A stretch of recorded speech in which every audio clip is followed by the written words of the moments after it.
వెంకటేశ్వర స్వామి తిరుమల తిరుపతి కొండ మీద అద్భుతంగా ఉంటుంది ఆయన ఆలయం. మన వాళ్ళందరూ చాలాసార్లు తిరుపతి వెళ్ళి ఉంటారు. నేనైతే 18 సార్లు తిరుపతి వెళ్ళాను. ఇంకా మళ్ళీ 2 నెలల్లో మళ్ళీ వెళ్ళబోతున్నాను. ఆ తిరుపతి ఏమిటో తెలియదు కానీ ఎన్నిసార్లు వెళ్ళినా మళ్ళీ వెళ్ళాలి అనిపిస్తుంటుంది. అంత అద్భుతంగా ఉంటుంది ఆ తిరుపతి. అది వెళ్ళిన వాళ్ళకి అనుభవంలో ఉంటేనే తెలుస్తుంది కానీ మాటల్లో వర్ణించలేము.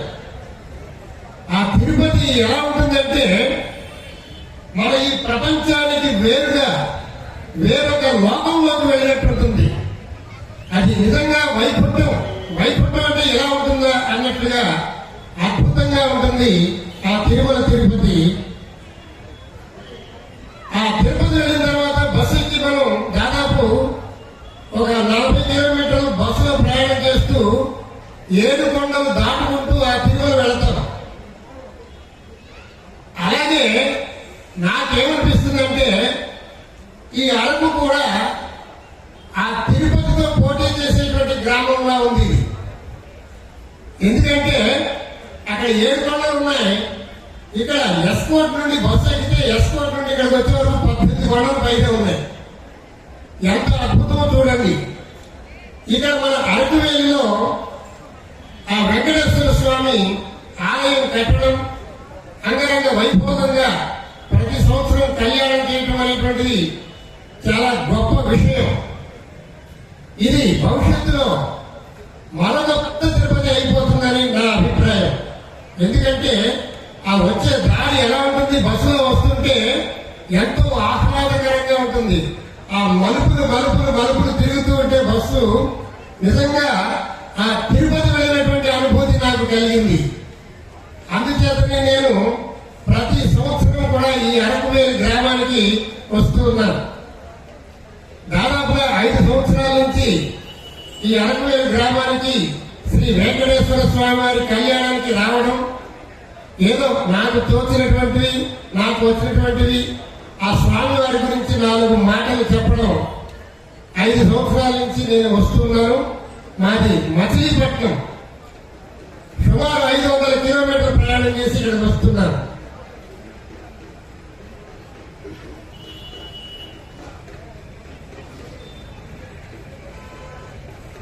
ఇలా మనం ఉత్సవాలు జరుపుకోవాలన్నా, మనం సుఖశాంతులతో వర్ధిల్లాలన్నా మనం కొంతమందికి కృతజ్ఞత చెప్పుకోవాలి. ఏమిటయ్యా అంటే మన దేశాన్ని చుట్టూ రక్షిస్తూ ఉన్నటువంటి మిలిటరీ వారికి మనం ఒక సెల్యూట్ కొట్టాలి. ఎందుచేతనంటే ఎన్నో కష్టాలకి నష్టాలకి వచ్చి ఇల్లు వదిలిపెట్టి భార్య పిల్లల్ని వదిలిపెట్టి ఊళ్ళో మంచు కొండల్లో చలిలో అలా టీ రోడ్లో పోసుకుంటే గడ్డ కట్టేటువంటి చలిలో కూడా మన వీర జవాన్లు అక్కడ కాపలా కాస్తూ మన దేశాన్ని రక్షిస్తూ ఉన్నారు. వారు కనుక ఏమాత్రమే ఆదమరుపుగా ఉంటే ఇతర దేశాల వాళ్ళు వచ్చి మన మీద దండయాత్ర చేస్తారు. చూసారా? అందుకనే ముందు వారికి మనం కృతజ్ఞత చెప్పాలి సైనికులకి. అలాగే మన ఊళ్ళలో ఏ నేరాలు జరగకుండా చక్కగా రక్షణ పడ్డ వలయం అంటే పోలీసు శాఖ వారు వాళ్ళు ఎంతో ఓర్పుతో నేర్పుతో వాళ్ళు సంరక్షిస్తూ ఉంటారు. ఇక్కడ ఏం గొడవలు జరగకుండా. ఈ రోజంటే కొంచెం జనం తక్కువగా ఉన్నారు కానీ రేపు ఎల్లుండి చూస్తే ఇక్కడ ఇసగేస్తే రానంత జనం, ఈ రోడ్ అంతా జనమే. ఎన్ని వేల మంది వచ్చినా ఎవరికి ఏమి ఇబ్బంది కలగకుండా అందరినీ క్షేమంగా ఇంటికి పంపించేటువంటి బాధ్యత తీసుకున్నటువంటి పోలీసు శాఖ వారికి మనం ధన్యవాదాలు తెలుపుకుంటూ, అలాగే మిత్రుడు మంచి మైక్ ఇచ్చారు నాకు 4 మంచి మాటలు చెప్పేటువంటి అవకాశం కలగజేసినటువంటి మన గ్రామ పెద్దలందరికీ, ఉత్సవ కమిటీ పెద్దలందరికీ, అలాగే మన గ్రామస్తులందరికీ కూడా కృతజ్ఞతలు తెలుపుకొనుచు మీరందరికీ ఆ వెంకటేశ్వర స్వామి వారు అష్టైశ్వర్య భోగ భాగ్యం ఇచ్చి సదా రక్షించుగాకని ప్రార్థిస్తున్నా. ఇకపోతే మనం వెంకటేశ్వర స్వామి కథలోకి వెళదాం. వెంకట అంటే అర్థం ఎవరో ముందు తెలుసుకుందాం. ఆ వెంకటేశ్వర స్వామికి పేరు ఎవరు పెట్టారయ్యా అంటే ఎవరు పెట్టల, ఆయనే పెట్టుకున్నాడు. వేరు అంటే పాపము, కట అంటే నశింపజేయనాడు.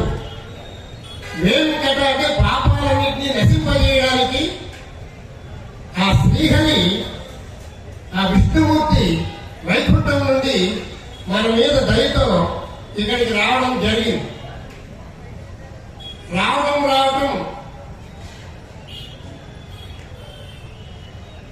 తిరుమల తిరుపతి దేవస్థానం దగ్గరికి వచ్చారు. అక్కడి నుంచి